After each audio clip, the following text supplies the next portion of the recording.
প্রিয়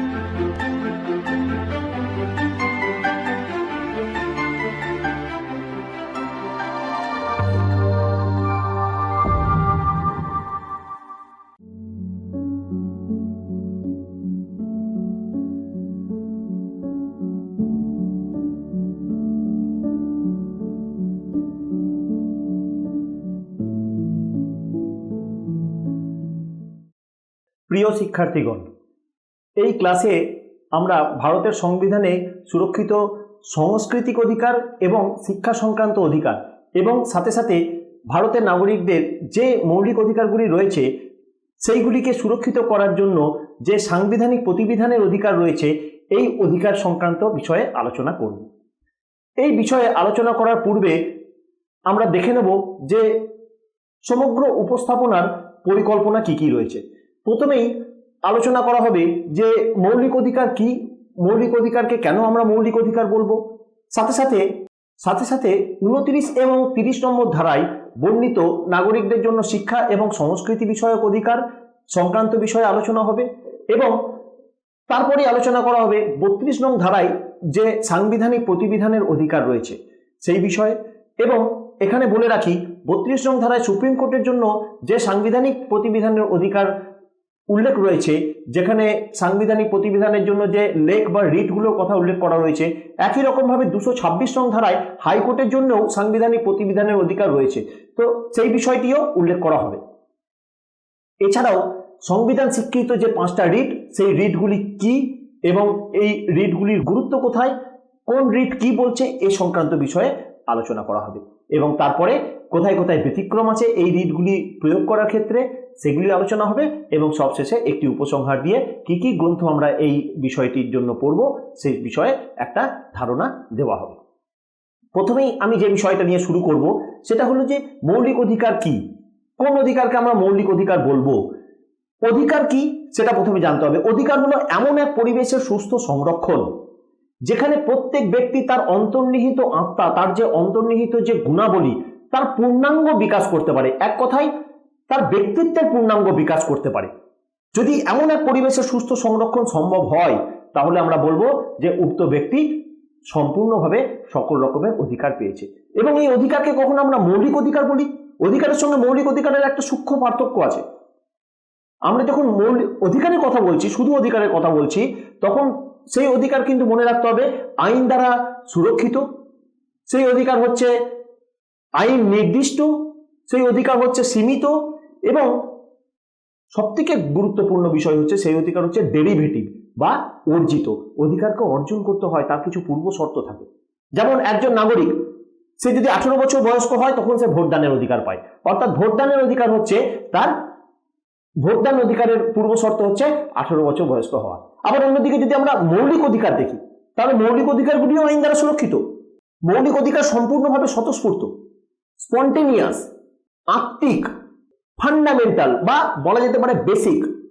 এই মৌলিক অধিকারকে আমরা ইন্টারচেঞ্জেবলি প্রাকৃতিক অধিকার বা ন্যাচারাল রাইটের সঙ্গে আমরা তুলনা করতে পারি। আমরা হিউম্যান রাইটসও বলে থাকি, মানবাধিকার, যেগুলি স্বতঃস্ফূর্ত, একজন ব্যক্তি জন্মলগ্নে পাচ্ছে, জন্মসূত্রে প্রাপ্ত অধিকার হচ্ছে মৌলিক অধিকার।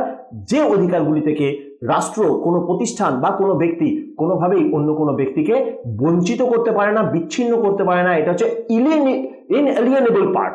এটা হলো সম্পূর্ণভাবে একটা অবিচ্ছিন্ন একটা অংশ, একজন ব্যক্তি থেকে আলাদা করা যায় না। সে কারণে একে আমরা কি বলছি, মৌলিক। কেননা মৌলিক পদার্থকে যেমন বিচ্ছিন্ন করা যায় না, সেরকমই মৌলিক অধিকারকেও একজন নাগরিক থেকে বিচ্ছিন্ন করা যায় না। যাই হোক, প্রথম আমরা দেখব যে 29 এবং 30 নং ধারা কি বলছে।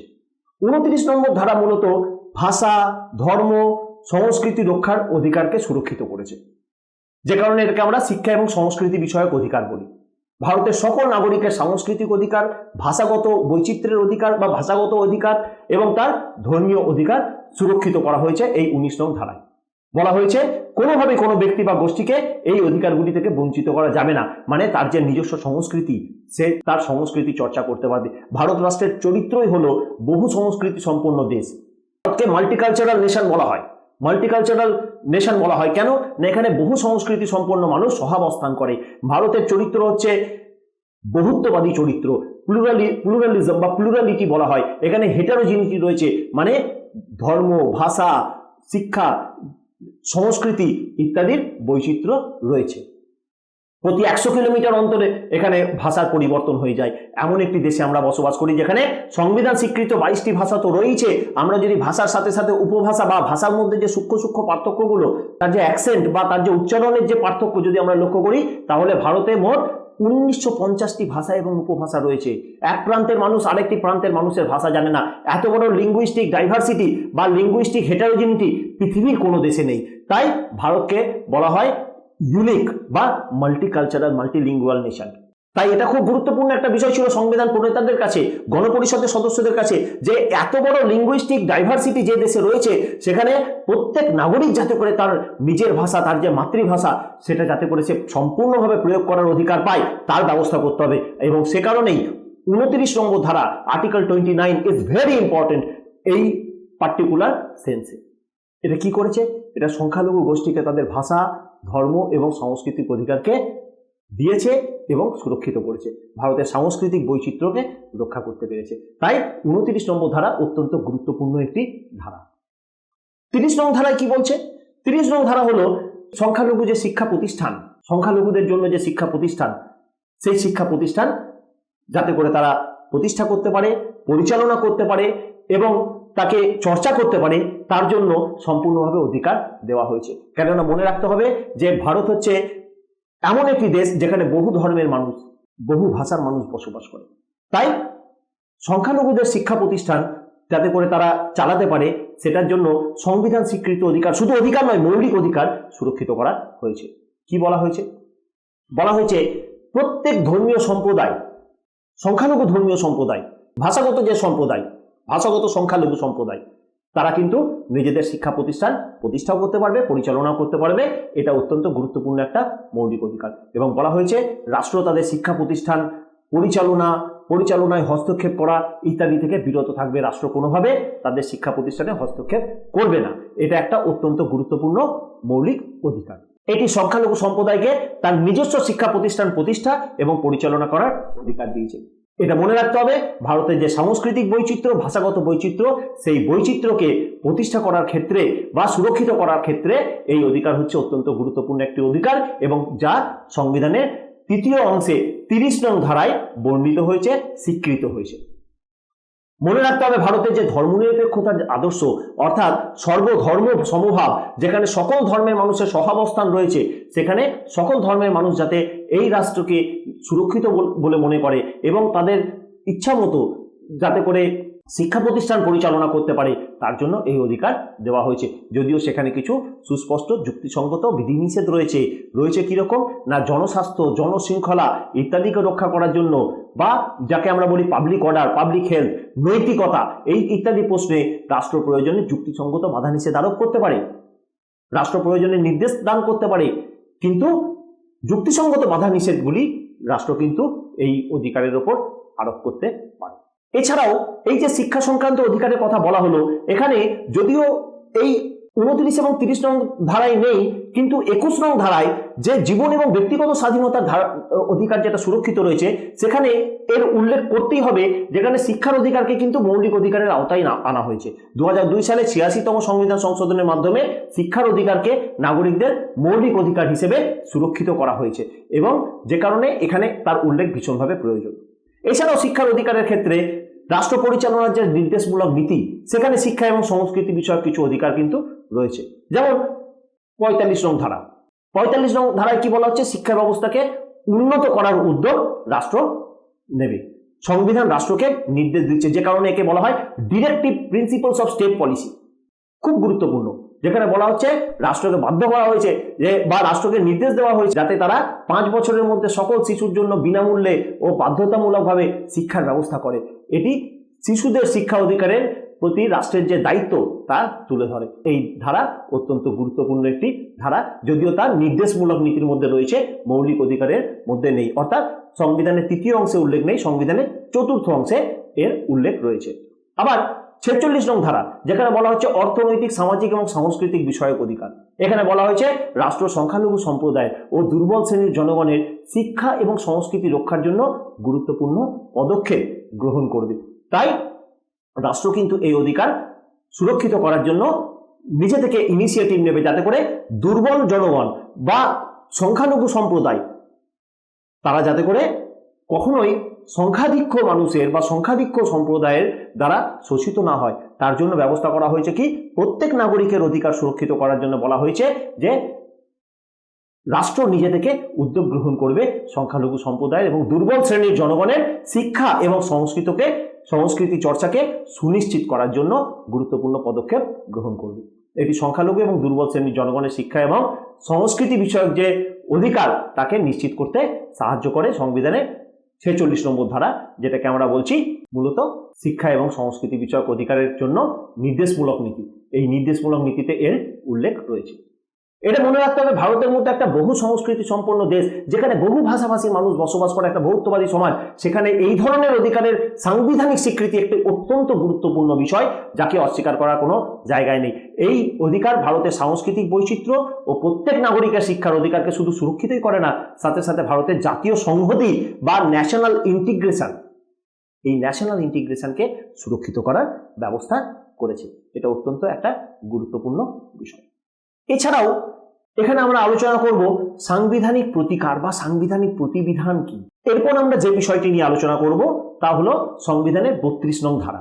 এই 32 নং ধারা মৌলিক অধিকারের অন্তর্ভুক্ত তৃতীয় অংশের মধ্যেই রয়েছে। সংবিধানের তৃতীয় অংশের মধ্যে এটি একটি গুরুত্বপূর্ণ জায়গা। সংবিধানের বিভিন্ন ধারাগুলিতে, মানে তৃতীয় অংশের 12 নং ধারা থেকে একদম 32 নং ধারা পর্যন্ত যে পরপর আমরা মৌলিক অধিকারগুলিকে দেখে এসেছি, যেমন 14 থেকে 18 নং ধারায় সাম্যের অধিকার, রাইট টু ইকুয়ালিটি, 19 থেকে 22 নং ধারায় স্বাধীনতার অধিকার বা রাইট টু ফ্রিডম, আবার 23 এবং 24 নং ধারায় যে শোষণের বিরুদ্ধে অধিকার, মানে রাইটস এগেইনস্ট এক্সপ্লয়টেশন, 25 থেকে 28 নং ধারায় ধর্মীয় স্বাধীনতার অধিকার, রাইট টু রিলিজিয়ন, আবার 29 এবং 30 নং ধারায় যে শিক্ষা এবং সংস্কৃতি বিষয়ক অধিকার। এই প্রত্যেকটা ধারা যে অধিকারগুলিকে সুরক্ষিত করেছে নাগরিকদের, এই অধিকারগুলি যদি কোনো কারণে লঙ্ঘিত হয় তাহলে কোথায় যাবে মানুষ? তার জন্য সংবিধান বলে তারা মূল সংবিধানে এই 32 নং ধারাকে অন্তর্ভুক্ত করেছে, যাকে অনেকে সংবিধানের প্রাণ বলে উল্লেখ করেছেন। যেমন সংবিধান প্রণেতাদের মধ্যে যে ড্রাফটিং কমিটি ছিল, মানে গণপরিষদের যে ড্রাফটিং কমিটি, খসড়া কমিটি, সেই খসড়া কমিটির চেয়ারম্যান ডক্টর B.R. আম্বেদকর, তিনি এই ধারাটিকে সংবিধানের প্রাণ বলেছেন, সোল অফ দ্য কনস্টিটিউশন, সংবিধানের আত্মা বলেছেন। কেন না, এই ধারাটি এত গুরুত্বপূর্ণ যে এই ধারার নাগরিকদের বিভিন্ন ধরনের যে মৌলিক অধিকারগুলি রয়েছে, সেই অধিকারগুলি যদি লঙ্ঘিত হয় তাহলে তার জন্য প্রতিবিধানের কথা বলে, প্রতিবিধানের ব্যবস্থা করে। এবং কিভাবে এই প্রতিবিধান সম্ভব হবে? তার জন্য মোট 5 ধরনের লেখ বা রিট জারি করার বিষয় সুপ্রিম কোর্টকে দেওয়া হয়েছে ক্ষমতা। সুপ্রিম কোর্ট 5 ধরনের রিট বা লেখ জারি করতে পারে। এই লেখগুলো কি? যেমন প্রথমেরটাই হচ্ছে হেভিয়াস কর্পাস। হেভিয়াস কর্পাস হচ্ছে, এটাকে বাংলায় বলা হয় বন্দি প্রত্যক্ষীকরণ বা হেভিয়াস কর্পাস। এছাড়া রয়েছে ম্যান্ডামাস, মানে পরমাদেশ। আরেকটি গুরুত্বপূর্ণ লেখ হলো প্রতিষেধ বা ইংরেজিতে বলা হচ্ছে প্রোহিবিশন, নিষেধ করা। অধিকার পৃচ্ছা আরেকটি গুরুত্বপূর্ণ লেখ, যাকে আমরা বলছি কো ওয়ারেন্টো। আবার উৎপ্রেষণ বা কার্সিওরারি, এইগুলো হচ্ছে অত্যন্ত গুরুত্বপূর্ণ এই 5টা রিট, যা নাগরিকদের মৌলিক অধিকারগুলিকে সুরক্ষিত করে। যেমন প্রথমেরটাই হচ্ছে বন্দি প্রত্যক্ষীকরণ বা হেভিয়াস কর্পাস। এটা কি? সুপ্রিম কোর্ট যদি মনে করে যে কোনো ব্যক্তির বিরুদ্ধে অন্যায় হয়েছে, তার মৌলিক অধিকার ক্ষুণ্ণ হয়েছে, কাউকে অবৈধভাবে আটক করা হয়েছে, গ্রেপ্তার করা হয়েছে, সেক্ষেত্রে সুপ্রিম কোর্ট এই লেখটি জারি করতে পারে। এটাকে বলা হয় হেভিয়াস কর্পাস, যার অর্থ হচ্ছে হ্যাভ এ বডি প্রেজেন্ট, মানে সশরীরে হাজির করো, আমার সামনে হাজির করো। আদালত বলতে পারে যে আমাদের সামনে কোনো ব্যক্তিকে সশরীরে হাজির করো, যে ব্যক্তিকে বন্দি করা হয়েছে।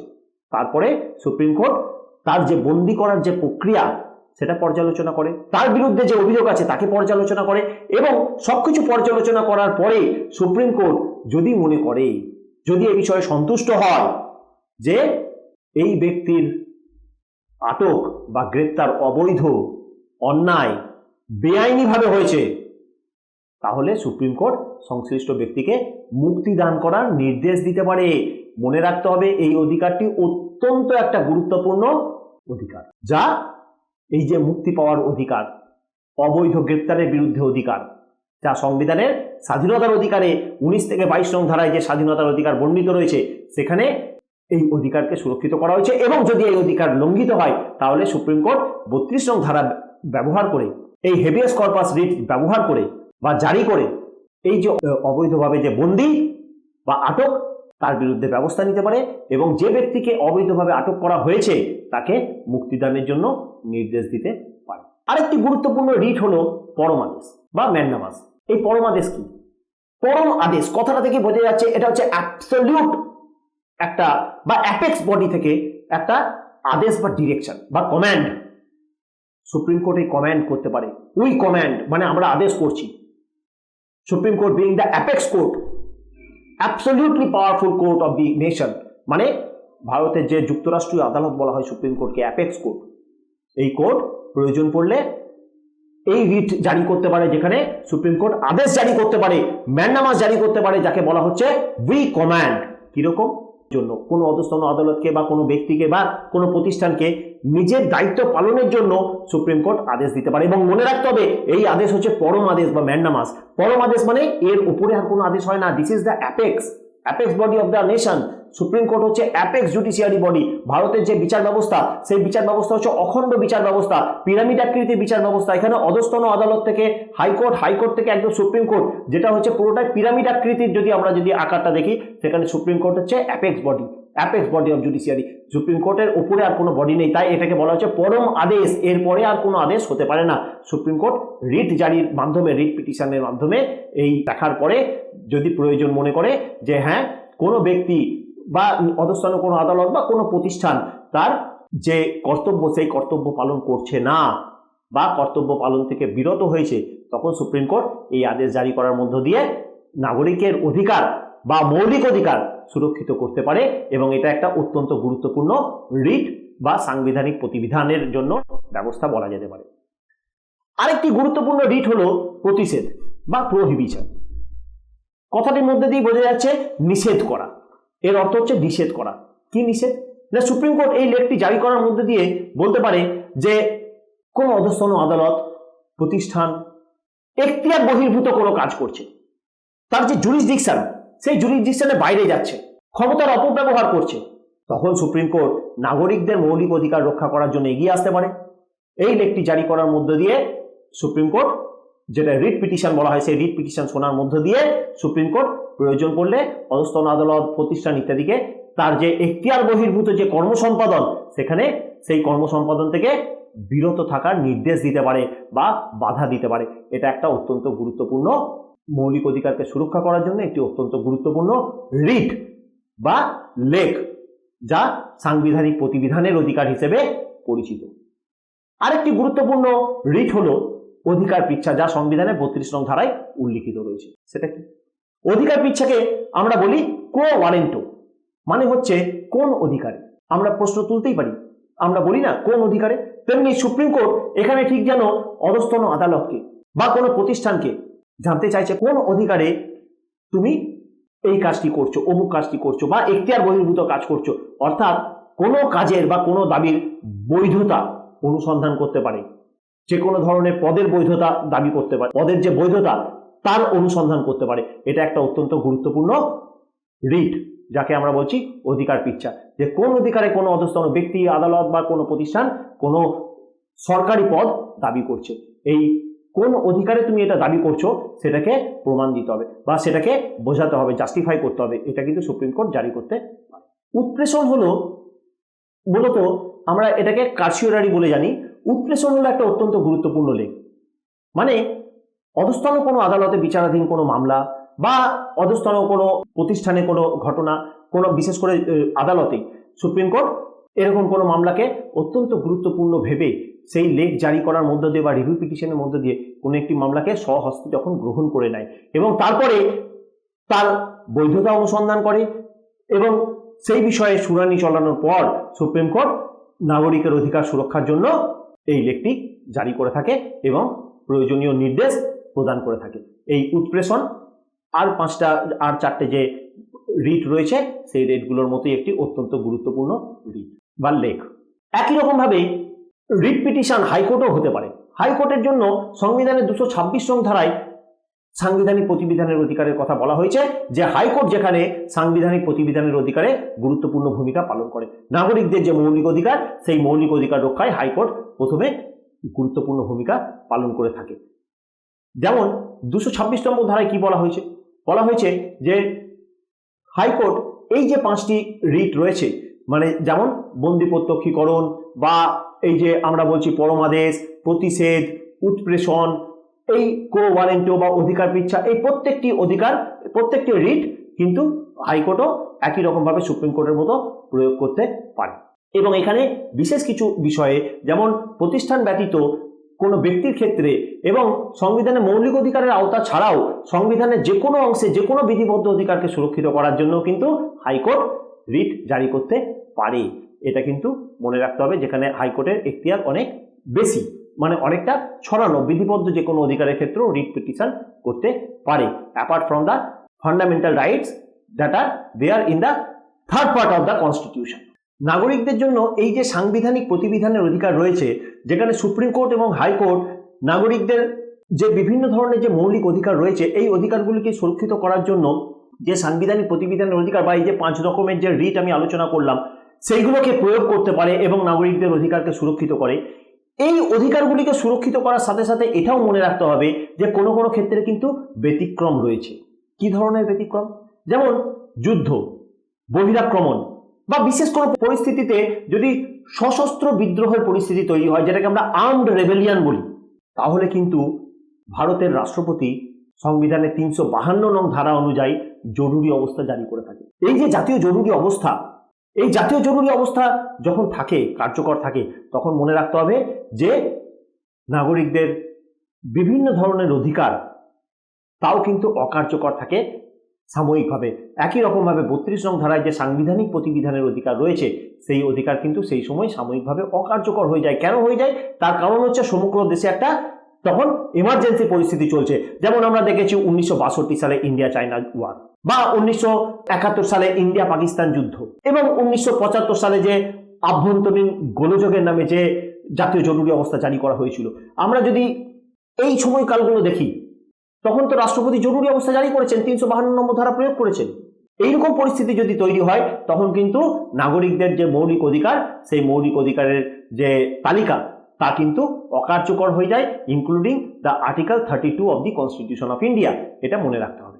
এছাড়াও আর কোথায় ব্যতিক্রম রয়েছে? বলা হচ্ছে সংবিধানের 33 নম্বর ধারাতে সুস্পষ্টভাবে উল্লেখ রয়েছে এই ব্যতিক্রমে।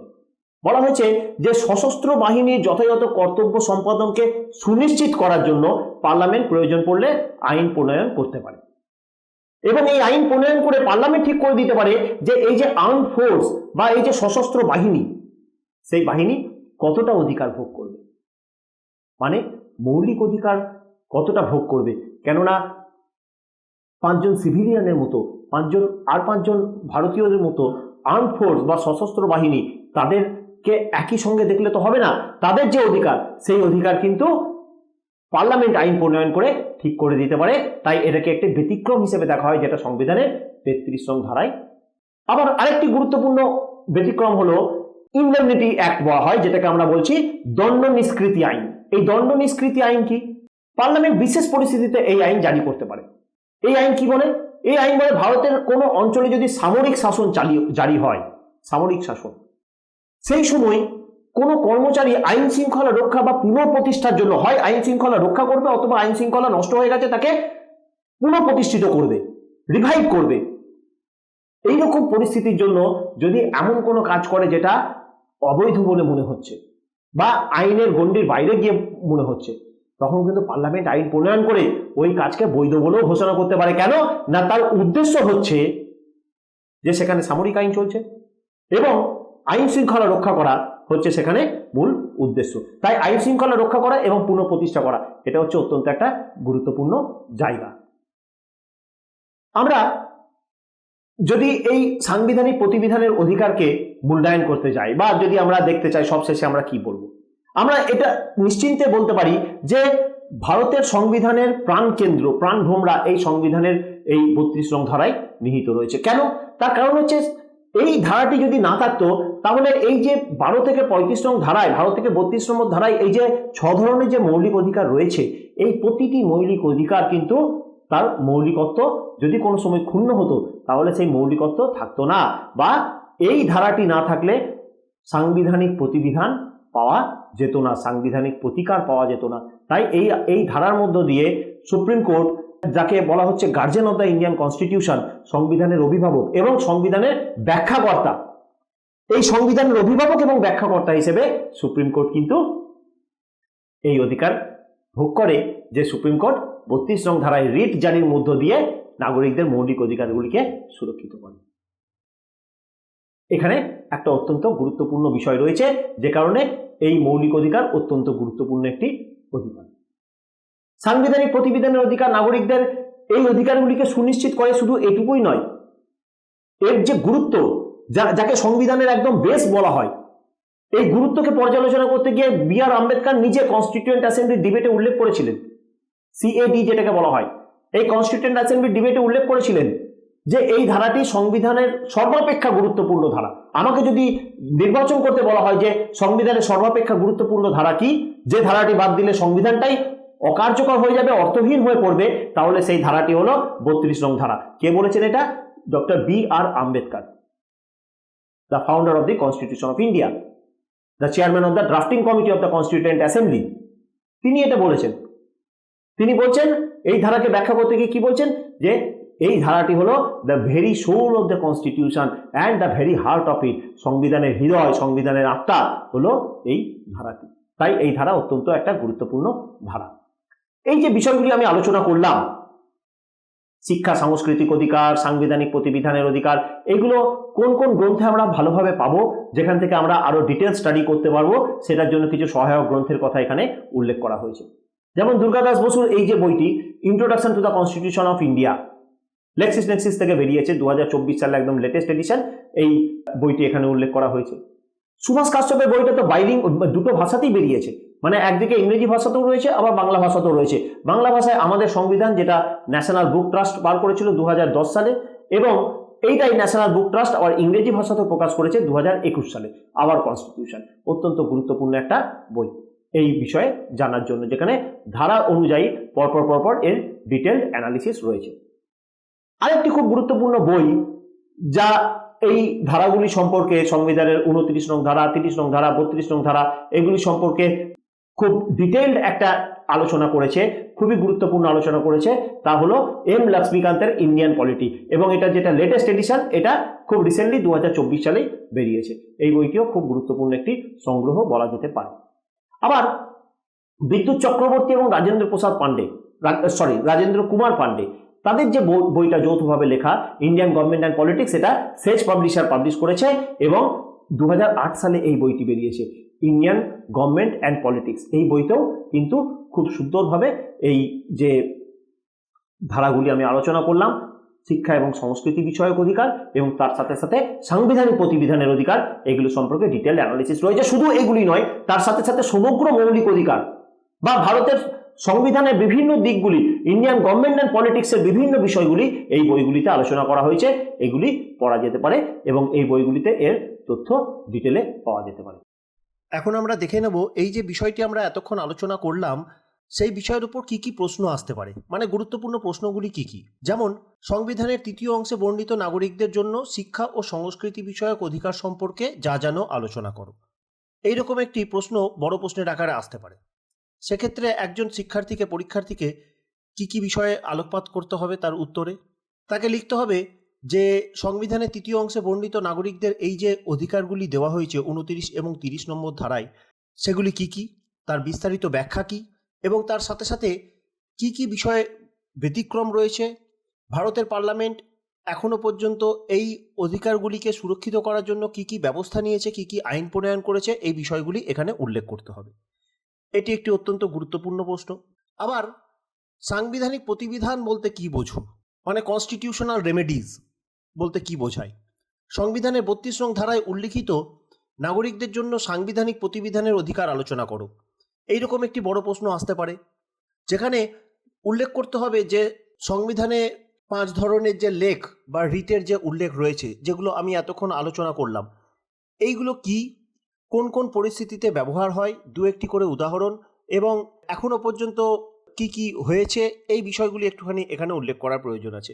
এটি একটি অত্যন্ত গুরুত্বপূর্ণ প্রশ্ন। আবার সংবিধানের 29 নং ধারায় বর্ণিত ধর্ম, শিক্ষা এবং সংস্কৃতি রক্ষার যে অধিকার, সেটা কিভাবে ভারতের যে সাংস্কৃতিক বৈচিত্র্য, এই যে ভারতের যে মাল্টিকালচারাল যে নেশনহুড, এই মাল্টিকালচারালিজমকে কিভাবে সুনিশ্চিত করেছে, এটা একটা অত্যন্ত গুরুত্বপূর্ণ প্রশ্ন যেটা আসতে পারে। এই প্রশ্নটা বড় প্রশ্নের আকারেও আসতে পারে অথবা ছোট প্রশ্নের আকারেও আসতে পারে। আবার সংবিধানের 30 নং ধারা 30 নং অনুচ্ছেদে উল্লিখিত যে সংখ্যালঘু সম্প্রদায়ের শিক্ষা প্রতিষ্ঠান সংক্রান্ত অধিকার, এটা একটি সংক্ষেপে লেখার জন্য আসতে পারে ছোট প্রশ্নের আকারে, একটি অত্যন্ত গুরুত্বপূর্ণ প্রশ্ন। সাংবিধানিক প্রতিবিধানের অধিকার সংক্রান্ত 32 নং ধারাটি হলো সংবিধানের আত্মা। এই যে কথাটি ডক্টর বি.আর. আম্বেদকর বলেছেন, এই বক্তব্যের তাৎপর্য কি, তিনি কেন এই ধারাটিকে আলাদা করে উল্লেখ করলেন গণপরিষদের আলোচনায়, আমি আলোচনা করেছি, সেটা নিয়ে বিস্তারিত ব্যাখ্যা এবং এই ধারার মানে সাংবিধানিক প্রতিবিধানের অধিকারের যে গুরুত্ব একদম রিট ধরে ধরে এটাকে এখানে এই প্রশ্নে আলোচনা করতে হবে। আবার এরকম আসতে পারে কোন কোন পরিস্থিতিতে নাগরিকদের সাংবিধানিক প্রতিবিধানের অধিকারকে অতিক্রম করা যায়, অর্থাৎ কি কি ব্যতিক্রম আছে, যেমন সামরিক আইনের ক্ষেত্রে বা জরুরি অবস্থার ক্ষেত্রে যে বিষয়গুলো আলোচনা হলো, এইরকম একটি ছোট প্রশ্নের আকারে এখানে এই প্রশ্নও আসতে পারে। আবার সাংবিধানিক প্রতিবিধানের অধিকার প্রয়োগের ক্ষেত্রে হাইকোর্ট এবং সুপ্রিম কোর্টের ক্ষমতাগত কোনো পার্থক্য আছে কিনা বা থাকলে সেগুলি কি কি, এটাও একটা ছোট প্রশ্নের আকারে আসতে পারে। এইভাবে দেখা যায় যে এই বিষয়গুলো যদি আমরা আলোচনা করি বা এই বিষয়গুলোকে যদি আমরা ভালোভাবে রেডি করতে পারি, তাহলে পরীক্ষার জন্য ভালোভাবে প্রস্তুত হওয়া সম্ভব। ধন্যবাদ।